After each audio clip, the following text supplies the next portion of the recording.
Sahlman has been a dear friend of GSV's, a dear friend of mine. He has led entrepreneurship studies at Harvard Business School for the last 37 years. Is that what you said? Yep, 37 years. And so today he is going to give us lessons learned in 37 years of entrepreneurship.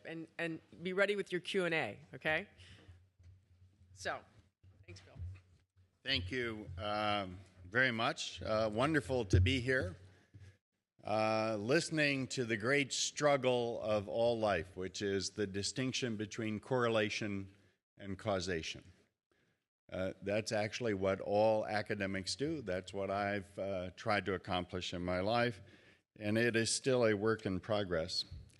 As Deborah mentioned, I've been at Harvard Business School for 46 years. I entered as a student and never reached escape velocity. I joined the faculty in 1980. I started studying entrepreneurship in the early 1980s.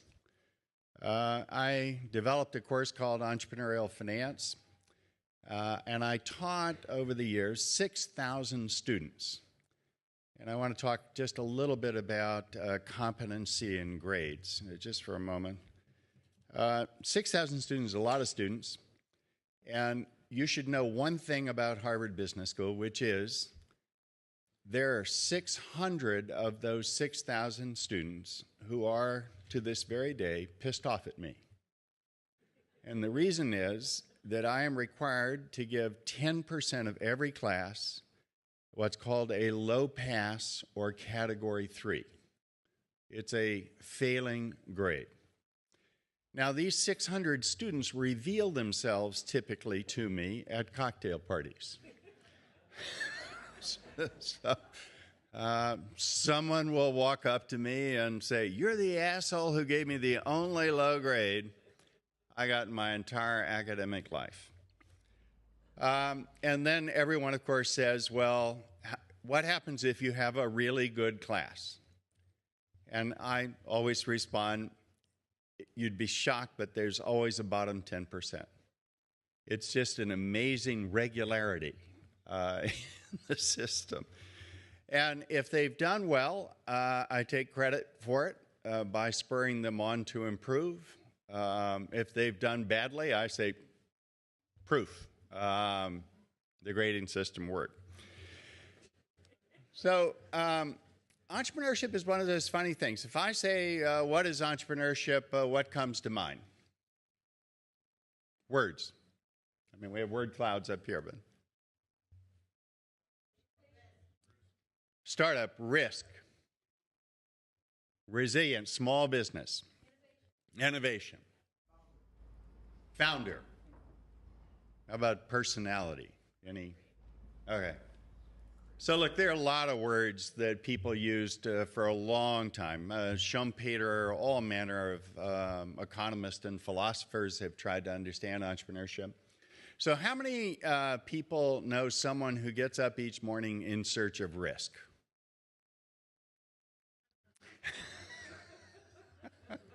So my version of risk is crossing the Mass Turnpike blindfolded, and then if you make it to the other side, saying what a genius you were. I don't know anyone who tries to find risk. I know people who try to find reward, and it turns out you can't get reward without risk.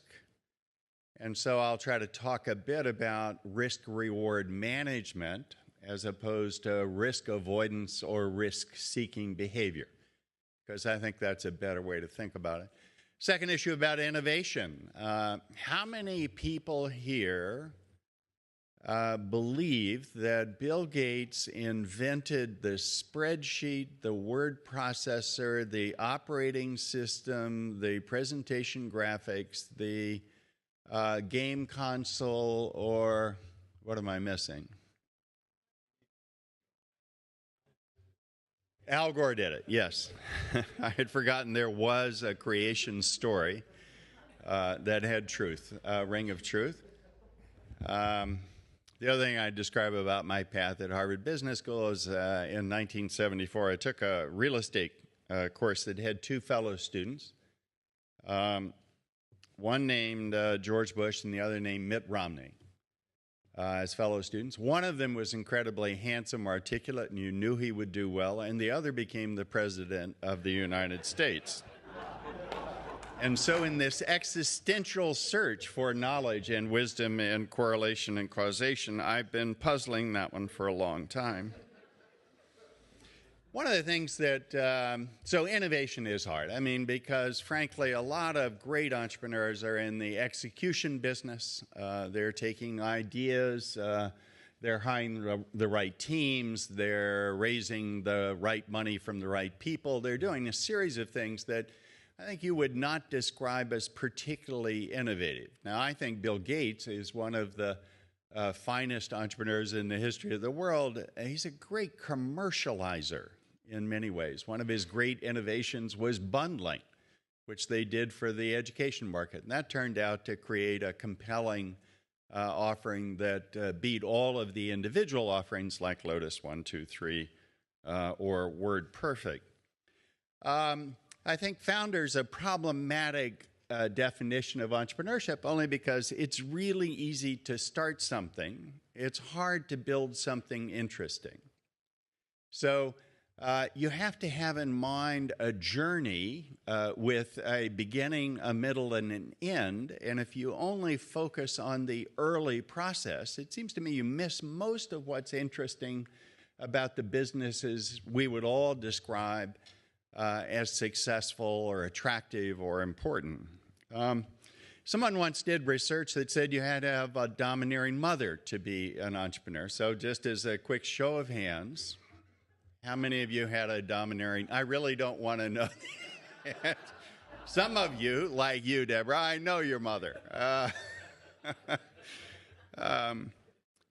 That just turns out not to be a particularly interesting thing because I don't think there are any single set of characteristics that are invariant to the context or to the age or time, whatever it might be. So that didn't seem to be very helpful. So my colleague Howard Stevenson studied entrepreneurship for a long time. He decided that entrepreneurship was a way of managing, and its defining characteristic was the pursuit of opportunity beyond resources currently controlled. So what does that mean?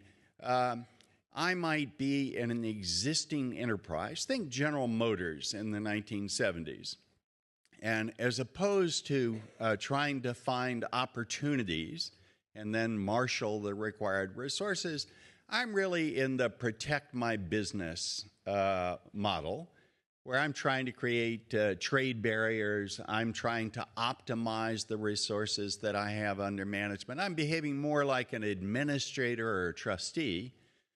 And at the other end of the world, you're saying, well, is there a potential gap between what customers are willing to pay and what it will cost me to deliver that customer value? And then I'll figure out what resources I need. And for example, I don't need to hire people. I might outsource everything. I might create a virtual company. I don't have a hierarchical system in which your title and the number of people who report to you determine your compensation. So I'm going to have a different approach that's more opportunity-driven than sort of a process focused on the existing resources.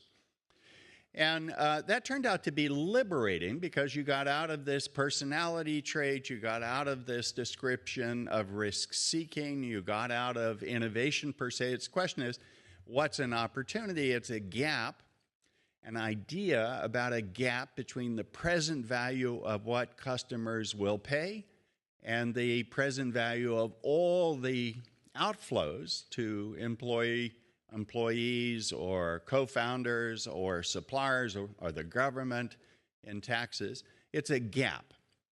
And the first insight has been all opportunities begin as hypotheses. That is, you simply have an idea that there will be this potential for creating a sustainable cash flow positive business. But it's just a hypothesis. And to put this in perspective, I now think I've read 10,000 business plans. I don't know how many business plans I've read. But Furquan and others have been to my office, and they're all there. So anyone who wants to come count, I have boxes in the hall. I've got thousands of things. I've only seen 3 companies meet their plan of the 10,000 business plans. And I'm beginning to think that that's a pattern. That's an important pattern. By the way, one of them was Lotus Development. They thought they'd do $35 million in year 5. They did 56 the first year and made $19 million. Yes, they did better than their plan. But there are only a few others that did. So it can't be about planning. So the process that we describe is something where you have a hypothesis, and what you do is you create a test. And the test is designed to give you information about whether this gap might exist between what people are willing to pay and what it costs you. And a test involves getting a little human capital, a little intellectual capital, a little physical capital, often financial capital, and having some endpoint at which you are able to make a better informed decision. I would call it a value inflection point, a point at which you know whether you're on the right path or you're headed in the wrong direction. And if the test comes out negative, sometimes you abandon the whole project, sometimes you change what you're trying to do. If it comes out positive, you simply step on the gas or you run a new test. And so it turns out that entrepreneurship is about a sequence of tests. Now, the interesting observation is that the people who invest in entrepreneurs have discovered several things over the years. The first thing they discovered was every entrepreneur says, well, I'm going to build the XYZ education company, and it's going to take me $10 million in 3 years. And I'd like $10 million today. And if you give them $10 million, they will spend $10 million. And then they will ask for more. It has never been the case that an entrepreneur said, it's a really bad idea, I'm giving up. It's always, just give me I'm just a quarter away from figuring this market thing out. Just a quarter away. So what investors do is they stage the commitment of capital. They give the entrepreneurial team just enough money to run a test, to produce information on the basis of which they too get to make the next decision. Do they give them more money? Do they change management? What do they do? So the process I'm describing is one of testing. That's what entrepreneurs do. That's what investors do. Best way to think about it is entrepreneurs are in the business of producing information, and investors are in the business of buying information. Now, the other thing I should tell you is that when I started studying entrepreneurship, I decided that I would get involved in various entrepreneurial ventures. That instead of doing consulting or speaking, whatever it was, I would actually write checks. My wife has questioned the advisability of this. I've now been involved in 205 private companies. Of the 205 private companies, 80 have sent me what I call crash letters. So I'll give an example. I got involved with a man in New Hampshire named Dean Kamen, and our goal was to produce two-wheeled self-balancing devices that we thought would be transformative for the economy. And they were transformative for me, not for the economy. So they're in mall cops and tours. That's the primary goal there. We went through 9 CEOs, which is a personal record. And at the end of that process, I got a letter saying, "Dear former shareholder." I don't know about you. I've never received a letter, "Dear former shareholder." And then the guy who bought the company was riding his Segway in Scotland and inadvertently went off a cliff and died. So again, my goal was to acquire wisdom. And you acquire wisdom through good and bad experiences. This was a bad one. I backed a company that made fat-free potato chips. Just a heads up, all of the taste is in the fat.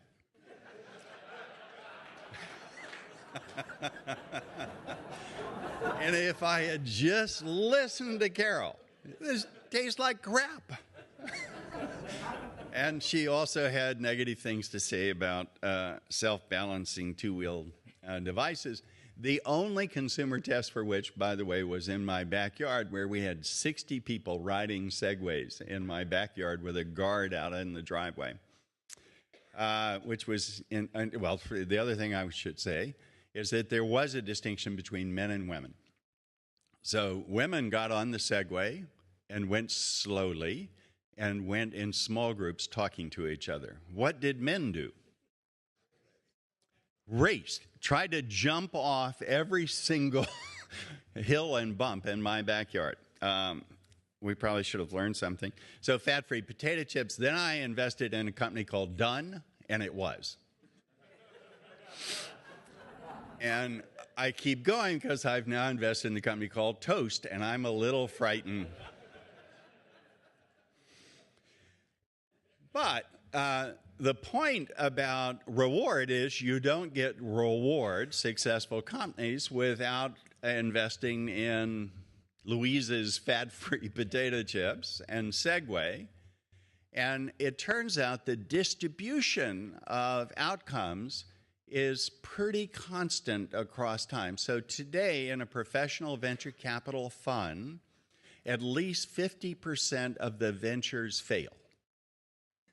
Now, by the way, it used to be 35%, but today it's a number between 50 and 60%. And fortunately, you can only lose 100% of your money. And on the others, you can earn more. So the distribution of outcomes I'd like you to think about for any given opportunity or venture is something where there's a high likelihood of zero value created over some period of time. There's very low probability of creating a little value because companies either achieve scale or they don't. And then there's a hump. The nature of the hump is interesting. Almost all of the action turns out to be in the right-hand tail of the distribution, because that's how you can find things that offset the losses that you have in the 50 or 60% of the things that turn out to be called Segway. So the other thing you learn about running tests is you're not in the prediction business as so much as you are in the discovery business.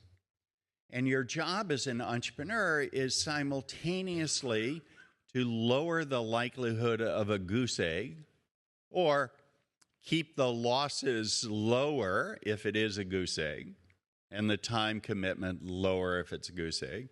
And then your other objective is to increase the likelihood of achieving a right-hand tail positive event.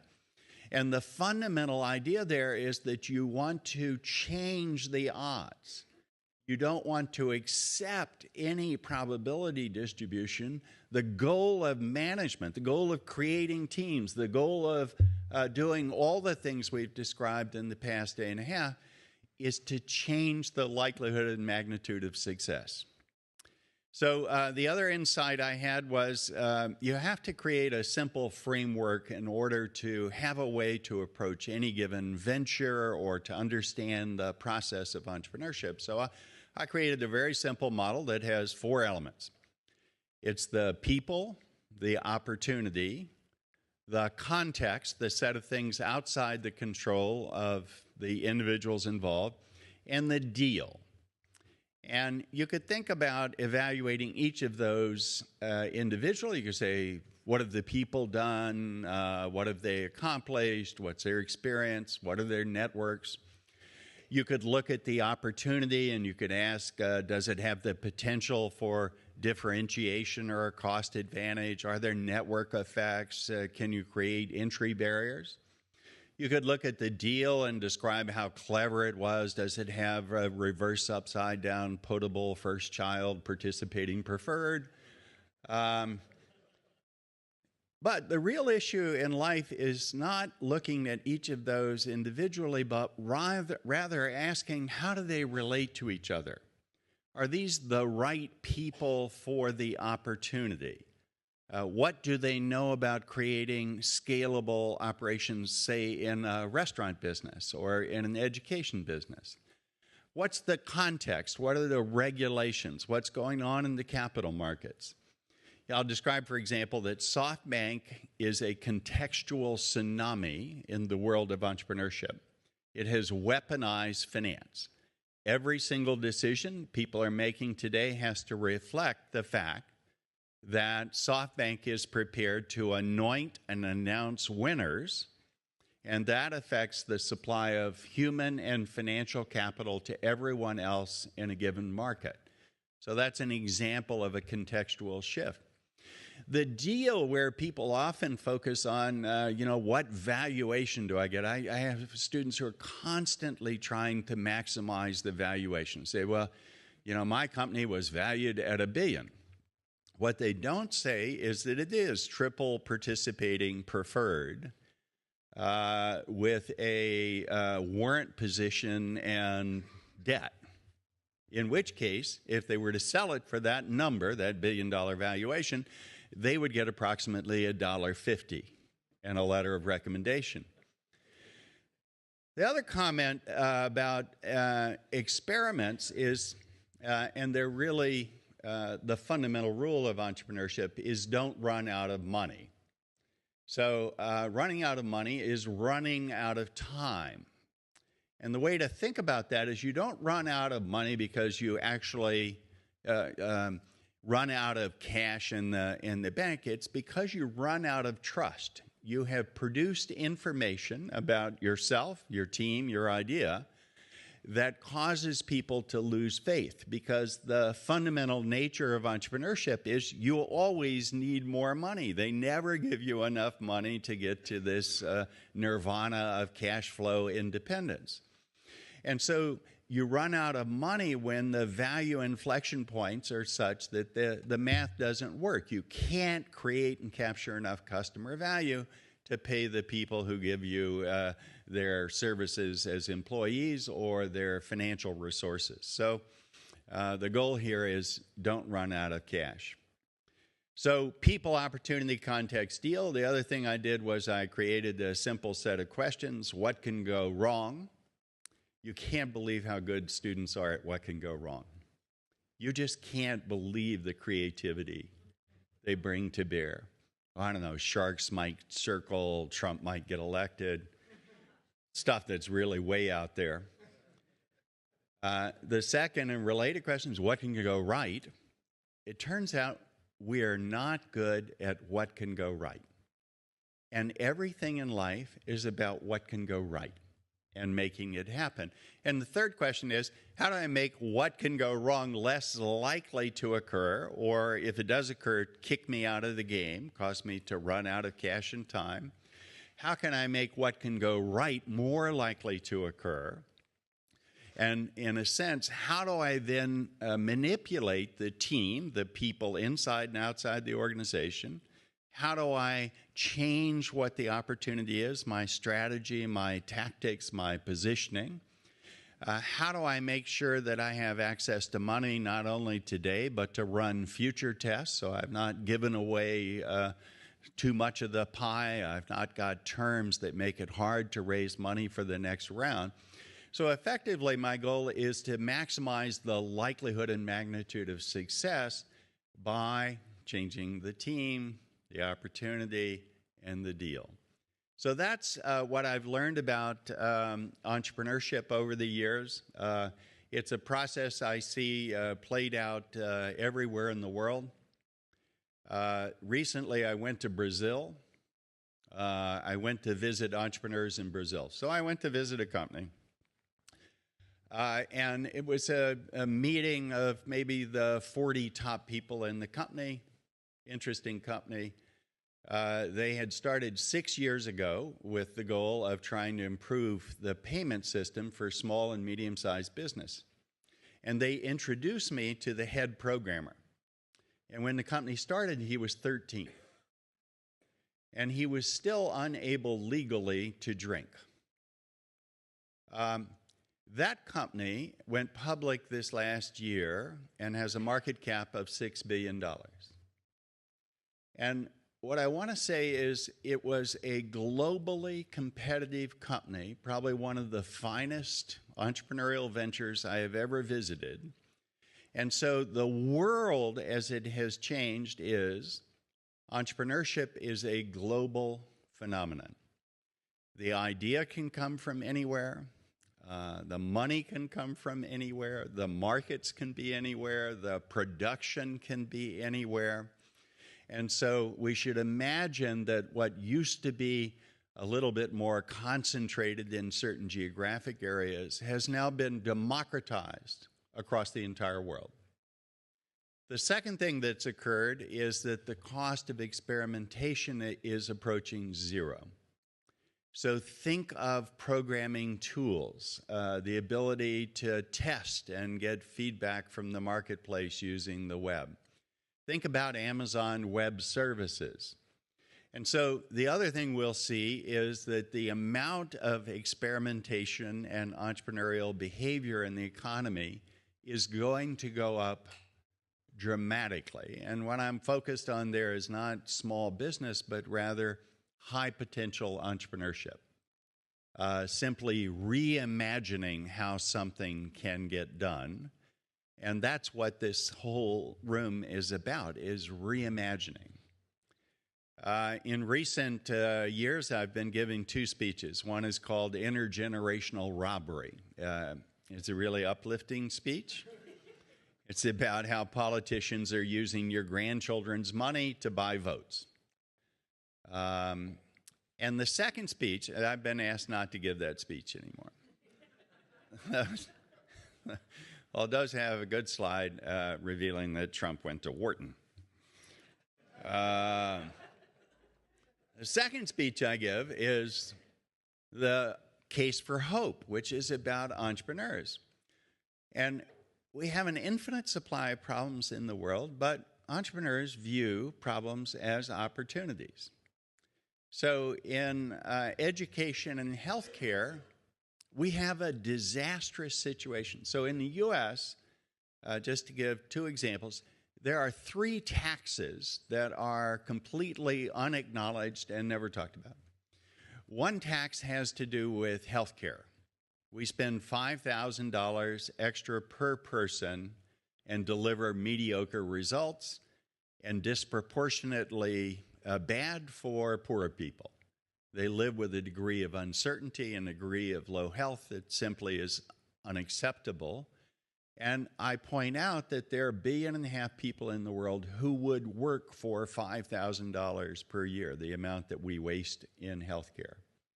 In education, it's even worse because we destroy opportunity and hope. And we spend much more on education than anywhere else in the world. And frankly, for our kids, the results are just hunky-dory. But for a lot of the world, that simply is not true. And that's a great tax. And so the ultimate tax turns out to be the uncertainty tax, the corrosive impact of not having access to opportunity, access to good health, feeling like the game is rigged. And I think that's the biggest problem that we have today. And I'm always happy when I come with Deborah and learn that there are people attacking that. I'm going to stop there. Happy to answer questions.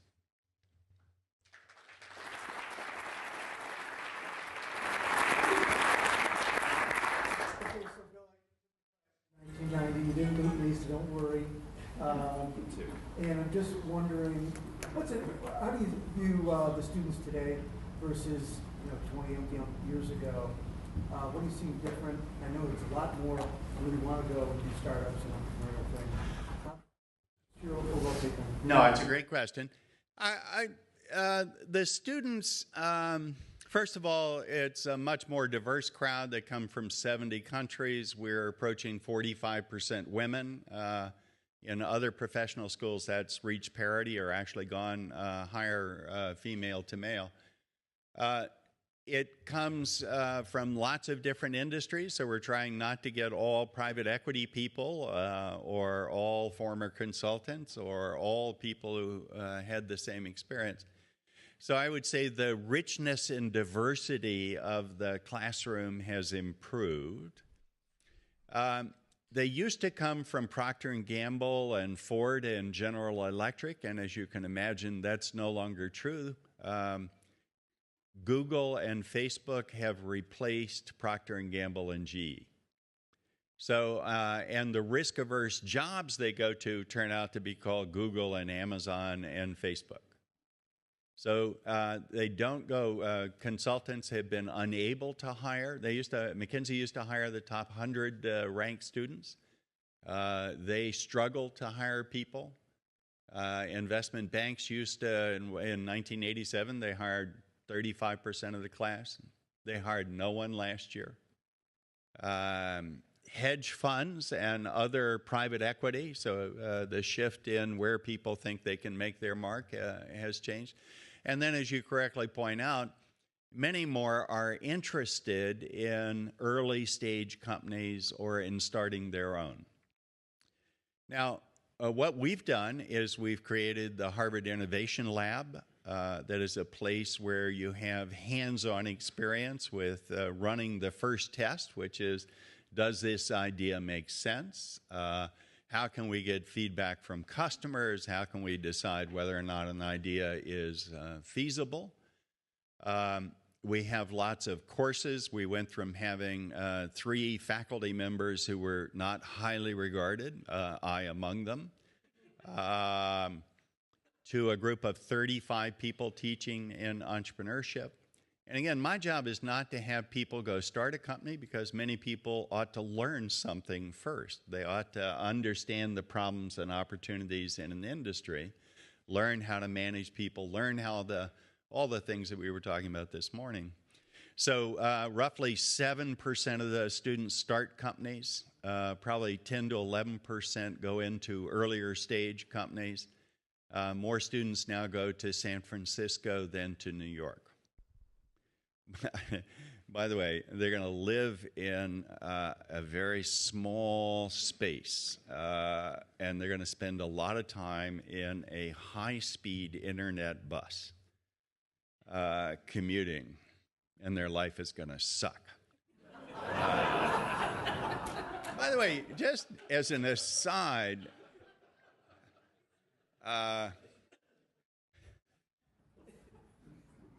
Northern California is in the process of self-destruction. This is a constant process that occurs.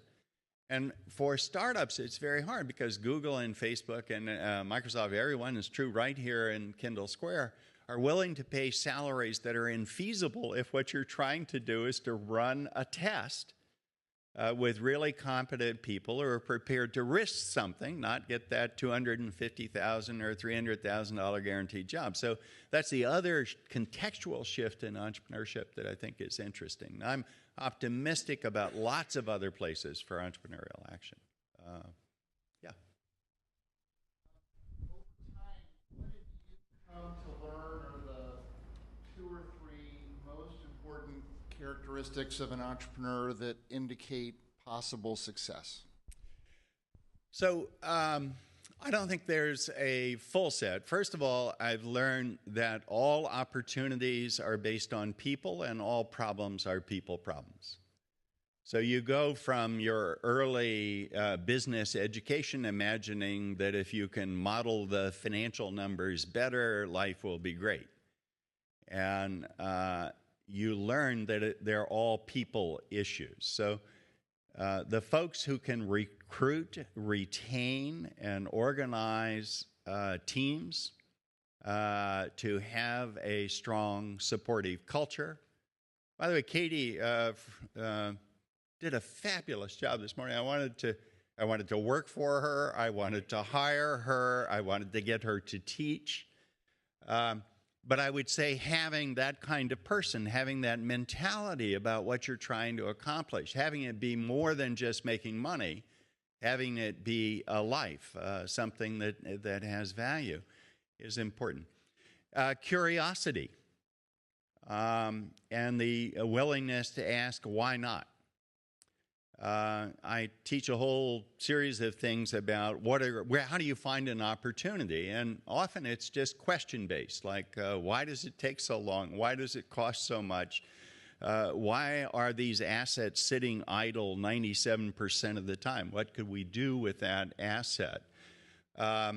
So curiosity, persistence with a sense of humility. That is, persistence down a bad path will destroy a company. And then communication. I find that when companies go radio silent, and I've had 205 tests of this, when they go radio silent, it is not good. If you only communicate when times are good or news is good, when you deliver bad news, you will be kicked out of the game. So they have to have the ability to get trusted and to retain that trust through honesty and non-self-interested behavior. Of the 205 companies, 3 have been involved bad integrity issues. Which I think is pretty low, but I feel horrible about them. I don't feel horrible about losing money in the others. I lose sleep about having made bad people judgments. Yeah. First of all, thank you. First time that I've heard a Harvard lecturer before, and it was outstanding. Thank you very much. I wanted to ask a question of you in your studies of entrepreneurship. Yeah. When you've looked outside the halo of Harvard and the venture world to entrepreneurs that bootstrapped from the first dollar, if there wasn't something different about that person, a first dollar bootstrap entrepreneur? Well, the way I would think about it is the best money comes from customers, not from investors. So the folks who are able to create value for customers, they could be non-recurring engineering revenues, could be some way to pre-sell or subscription business, whatever it might be.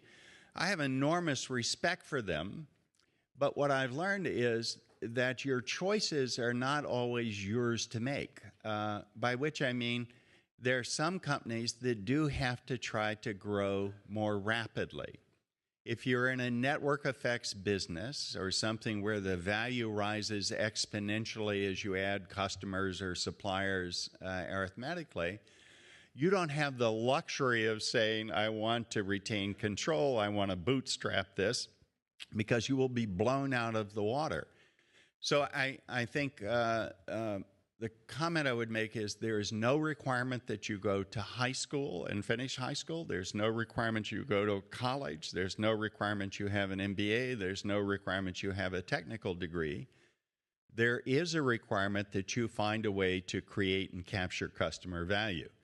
And I honor everyone who gets in that journey, even those who don't make it, but I don't think there's no necessary or sufficient. There are a lot of things that can go into it. And there's some, 50% of the companies never got institutional capital. So it's a lot of success across the country. Yeah. During the pitch, have you built a catalog of, it might be non-starters. Do you hear or see anything that as soon as you hear, it's like the old gong show, you hit the gong immediately?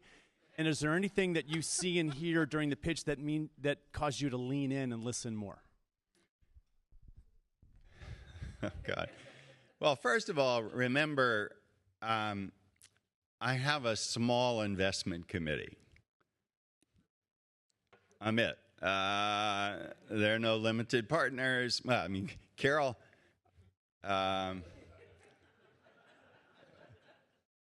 a limited partner, but I ask advice now about products and ideas, occasionally about people. If anybody is glib, if anyone has done something that would suggest they're going to go close to the edge, I'm not going to get involved immediately.